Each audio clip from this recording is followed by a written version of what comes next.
Hello all, welcome to this new session of Learning Literature. So in today's session, we'll be discussing Jacobean era, and in this we'll be mainly dealing with its political landscape and its influence on literature. So to begin with, we have to know what Jacobean era was and who was the ruler of that time. So Jacobean era was a period in English and Scottish history that coincides with the reign of James VI of Scotland, who also inherited the crown of England in 1603 as James I. So the first thing we have to know is that the Jacobean era, it succeeds the Elizabethan era. That is, at first the Elizabethan era was there, and after that, after the Elizabethan era came the Jacobean era. And in Elizabethan era, we saw that it is also called as the golden age of literature. That is, it was such a period that the literature had flourished so much. It had attained the maximum heights, or it had attained greatest heights during the Elizabethan era, when Elizabeth I was the leader or the ruler of the time. And in 1603, after the death of Elizabeth James first came into rule. That is, James VI of Scotland came to power as James I of England. And the Jacobean era, it was a period in English literature that refers to the time between 1603 and 1625 during the reign of King James I. So this era is known for its distinctive literary characteristics marked by a blend of Renaissance ideals and emerging Baroque sensibilities. That is, Baroque sensibilities means they used a kind of extravagant language in the literature of that time.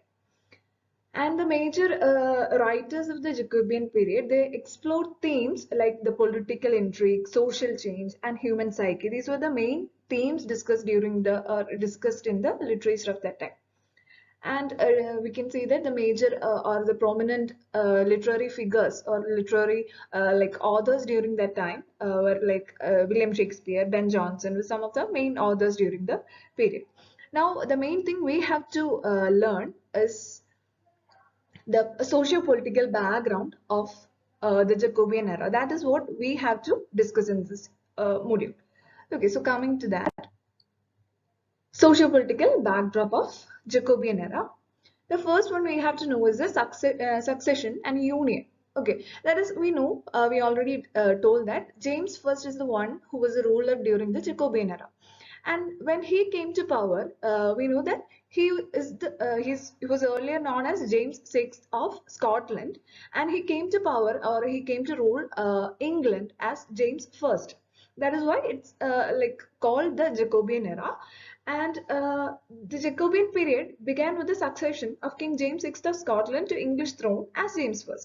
This marked the union of the crowns of England and Scotland, creating the Kingdom of Great Britain. So when he came to power, the both places, that is Scotland and together with England, it came together as a one whole portion, and it came to be created a Kingdom of Great Britain. The union had a significant impact on politics, culture, and national identity.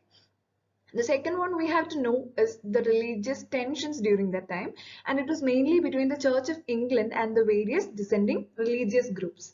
So this period was marked by the ongoing religious tensions, particularly between the Church of England and various dissenting religious groups. And while discussing the religious tensions during the time, the one major thing we have to remember, or such an important part of this religious tension, is the gunpowder plot of 1605, which we'll be discussing in detail later. Okay, so the gunpowder plot of 1605, just know the name, and we'll be discussing that later on. That is an important part of, or such an important like a literary or such an important thing that happened as a socio-political issue during the rule of James I. And the third one is the colonial exploration. During the time, the colonial exploration was in full swing, and we can see the influence of that colonial power or the colonial rule very well in during the literature of that period. Okay. and it led to the establishment of colonies in the Americas and beyond also. And this expansion brought new cultural influences and perspectives, which often found their way into literature. So, due to this colonial exploration, several cultural influences can be seen in the literature of that time, and the perspective changes can also be viewed. And the next one we have to know is the political intrigue. That is the political intrigues and power struggles within the court during the reign of James I.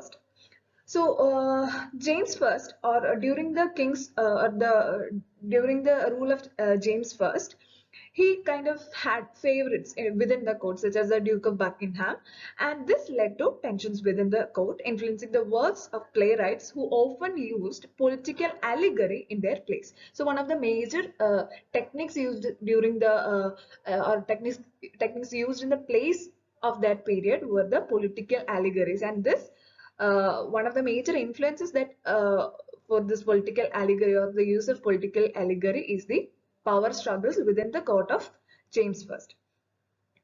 And now the next one is James I and literature. Okay, so James I had a very great impact on the literature of that time, as he acted as the patron of arts and he played a significant role in shaping literary tastes. Okay, and he was the one who sponsored the King James version of the Bible, which came during that period, and he was the one who sponsored it, and it had a great impact on the English literature and even language of that period. That King James version of Bible, it's known as the King James version of Bible. And another major issue or another major socio-political issue during the period, during the Jacobean era, was the theatre. The theatre was in such a great period, or the development of theatre was such great during that period, and it flourished during that period. But along with that, very strict censorship rules were also there. Censorship laws were also implied during the period. And the theatre, as we said, the theatre flourished during this period with the works of like the major playwrights during the period were Shakespeare, as we told earlier. Shakespeare was there, Ben Jonson was there, then John Webster was there. Many such playwrights, many such important playwrights, they wrote their highly very important works or such popular works during the Jacobean era.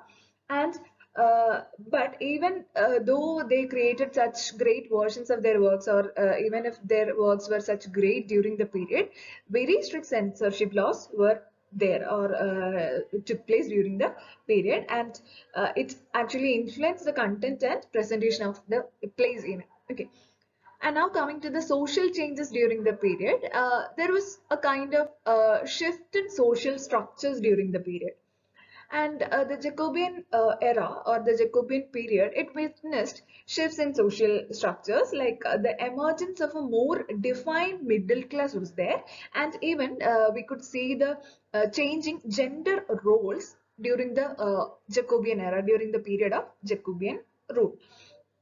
And these societal changes were actually, we could see that these changes are actually reflected in the literature of that time. Okay, so these are the main issues or main things we have to know while knowing about or while learning about the socio-political background. And now we as we told earlier, the three main things you have to remember while the three main socio-political issues you have to remember while learning about the Jacobean era is one is the gunpowder plot, or it's also known as the Jesuit treason, and it was actually planned by a group of people. This happened in 1605. A group of people planned to blow up the English Parliament and King James I. Okay, so there was kind of a conflict between the Catholics and the Protestants of that period, and King James I, the people who were against him actually decided, or they planned to kill him and blow up the Parliament. Okay, so this was what gunpowder plot is.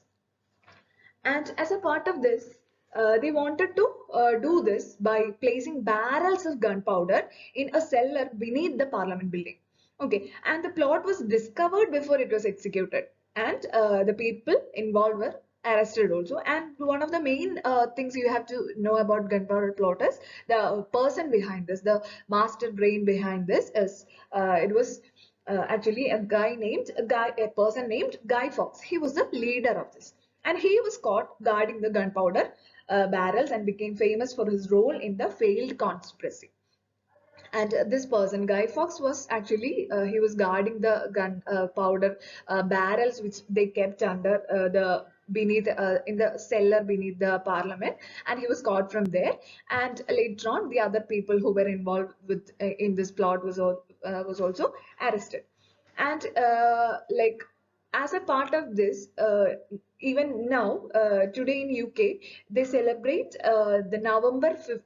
That was the day when this they planned to do this thing, or to blow up the parliament. And in November 5th, they today they celebrate bonfire night, or it is also known as Guy Fawkes night. And during that period they set off fireworks. Okay, so this is actually it's not like celebrating Guy Fawkes or anything, but it was actually like a thing to the plot's discovery. That is, they kind of admired, or they wanted to celebrate the discovery of the plot, which didn't allow the king to be assassinated or anything, or to be blown up. And the plot's discovery of the king's survival is being celebrated by this. But in today's world, or in the contemporary world, we could see that different interpretations have been happening to this. Okay, so these are the main things you have to know. And censorship issues were there, as we told earlier. Strict censorship laws were there, and changing gender roles were there. Even female gender was kind of appearing more, or cross dressings were could be seen in the stage, and literary engagement from the part of female authors could be seen, like in the form of letters or diary, private writing. It was only that much, but still there was a changing gender roles during the period. And the major authors of this period are William Shakespeare, Ben Jonson, Sir Francis Bacon was there, John Donne was there, John Webster was there. We have a play by John Webster to study in our module. So these people were the most famous authors, or most popular authors during the period. These are not the only authors during this period. Other authors are also there. Other playwrights are there. Most very famous playwrights are there, but still these are the major playwrights during the period, and we'll discuss about them later in our next sessions. Okay, so just know the major authors of the period, and then we'll be discussing about them in detail in our next sessions. Okay, so thank you for being here.